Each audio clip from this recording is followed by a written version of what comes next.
Did you actually draw it? I can do display loading, and I can do it that way. Okay. And this projector doesn't show up very well. All right, so now, before I keep going, I want to save this again. So I want to go to File, and even if you're missing some loadings, go ahead and do this. Generate STRUDL input file again,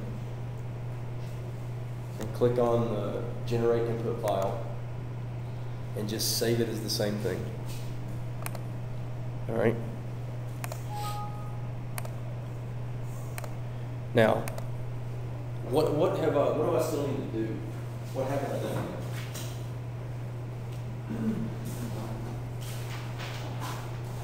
yet? After we get the members again? I mean, I've generated all of my members. I've generated all of my loadings. Connections. Okay, but what's the next thing I'm going to do? Load combinations. Okay, load combinations. All right, if you go back to Create and you go to Loads, if you go to the very bottom of that dialog box, you can do a Define Dependent Load or Loading Combination.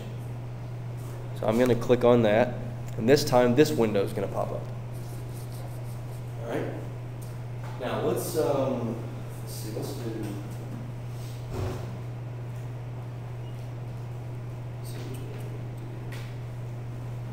Oh, okay. That's kind of different than what you did before. All right, let's do load combination. Let's just do load combination 2 and 4 to keep it simple. Okay. So what's load combination 2 involve? Load combination 2. What does load combination 2 involve? 1.2D. 1.2 dead and what? Plus 1.6 live. 1.6 live, and then anything else that we've got? Plus 0.5. Okay, we don't have roof, snow, or rain, so we don't have to worry about those. All right, but I'm going to call this LC2. Okay, load combination number 2 in ASC 7. All right, and then I can put a description, load combination 2. All right, I'm going to click Store New, and then you'll see this pop up. Now, I also have to add components to it. All right, so what I'm going to do is I'm going to click on dead load. All right, and what's my factor for dead load? 1.2. Okay, 1.2. All right, so I'm going to change my factor to 1.2, and then I'm going to click Add Component, and you'll see that for load combination 2, my dead load is added, and it's being factored with a factor of 1.2. Okay? Now, what else do I need to add that's got a factor of 1.2? 1.6. No, what else do I need to add that's got a factor of 1.2? Self-weight. Okay, that's a dead load. All right, so my self-weight, I put in a factor of 1.2, I add that, all right? So I've got my dead and my self-weight. Now what else? Okay, live load. And what's my load factor? 1.6. And I'm going to add that component. All right, so that's load combination 2. But now that's for the live load over the entire structure. All right, I need to do the same thing for, I'm going to say load combination 2B, or load combination 2 PAT for pattern. Okay, so load combination 2 pattern live loads.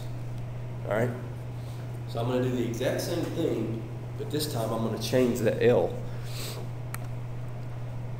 So I'm going to click on dead. I'll do a load factor of 1.2. I'm going to click on self-weight. I'll do a load factor of 1.2. But now what do I click on? If I'm going to do for pattern live loadings, which live load do I select? Just Live pat, right? Okay, and what's the load factor for pattern live loads? which number is that? 1.6, right? 1.6. This is still load combination number 2, but what's the load factor? 1.6. Okay? So I've got one load combination, but I've got two versions of it because I've got the live load that's applied to the entire structure, But in another one, I've got a live load that's only applied to certain floors over a specific column to give me the maximum reaction for that specific column. That's what you're interested in. Because that's maybe what I'm interested in right here. Maybe I'm designing a pile for this under this foundation. And I want to know what the maximum possible vertical reaction would be. Okay, it's going to be that. Okay, well, let's do one more that includes wind. Let's do number 4. We'll just do one of these. So LC4, low combination 4. All right, so low combination 4. What's involved in low combination 4? All right, so we got 1.2 dead. Hang on a minute, don't forget self-weight. Okay, live is just 1.0. All right, and then what's wind? And then wind's 1.0. Now remember though, for the wind right here, it's 1.0. We'll get to this later on in the class, but when it specifies a 1.0 in that low combination, that just means that it's already been factored. I don't know why they do this. It just confuses everybody, but it's already been factored, so you don't have to worry about it. All right, so that's 3 low combinations. So I've taken them, I've put in my combinations, and now I'm going to click done. I'm not going to do any more. You get the idea. But you could do the same one with just a pattern live load in there instead, okay? All right, so go back to File, and let's save this one more time. Generate STRUDL input file, so nothing messes up on us. All right, so you've got this building, you've applied all the loadings, and you've applied your load combinations. All right, now I've got to analyze it. So as after you save it, and some of you, this may not work, because if you made an error somewhere, it may blow up on you. But cross your fingers that mine does. Anytime you exit out of this window to go run the model, you want to click yes when it says, do you want to save the changes? All right.